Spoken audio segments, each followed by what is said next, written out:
Years ago, Jade Goody lost her battle to cervical cancer. Sugababe Amelle has a very personal reason for raising awareness of this disease. And Amelle and Dr. Hilary will be here in about half an hour. See you after the break. My screening and everything, I just nobody likes doing it. Nobody likes going along. It's not exactly. It's not the nicest thing to go. No, yeah. But you kind of just think, well, you have to do it. And the thing is, if people like yourself say, girls, you should do it, and there was that sort of Jade effect, they call it, because a lot of young women thought, goodness me, if it could happen to Jade, it could happen to any of us. You know, that's the thing. And I know your sister had a wee scare as well. Yeah, she did. It was like 4 years ago, and she had abnormal cells, and we're all quite.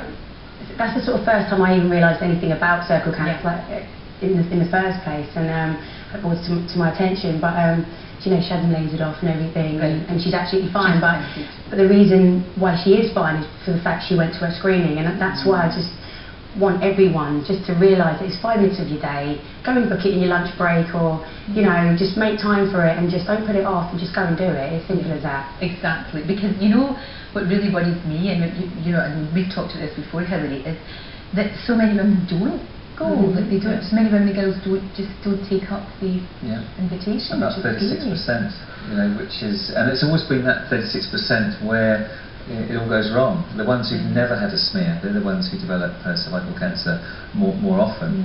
So we have the worried well who do go for screening, but we need to reach the other ones, and we need to identify why they won't come in. And what Amelle is doing in her work is fantastic, because other girls will identify with you and what you're saying, much more than doctors saying, come and have a smear test. Of course, because the Sugababes, you are role models. Girls do look up to you, and it's fantastic that they'll copy your gorgeous shoes and your beautiful makeup and your hair and listen to the music and all of that. That's fantastic.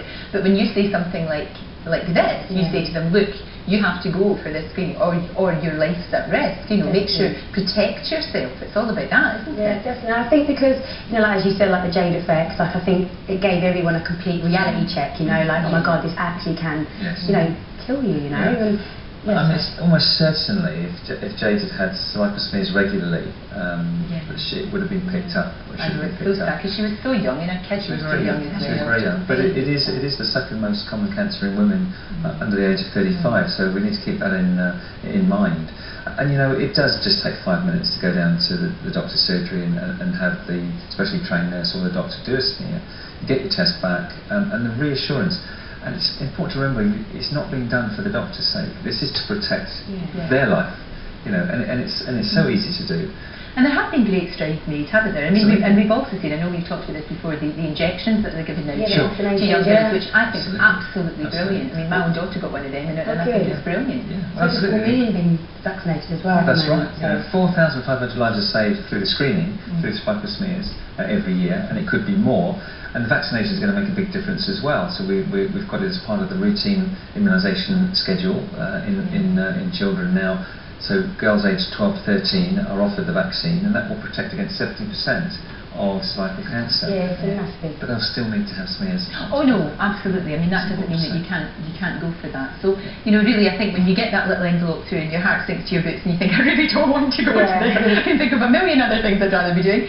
It's over in 5 minutes. Yeah, it's not even that bad. It's like, just go 5 minutes of your time, sorted, and then peace of mind as well, Exactly. And if, for those few women who do find it rather clinical and cold, and the doctor isn't very sympathetic, find another doctor who is. Right, that's a very, very good point. Very good point. Guys, thank you very much indeed. Always brilliant to talk to you. And good luck, I have to say, with the marathon, because I know you're training for that. Not in those shoes, though. Bad boys. Thank you very, very much indeed. For more information on cervical cancer, you can go to our website, itv.com/Lorraine.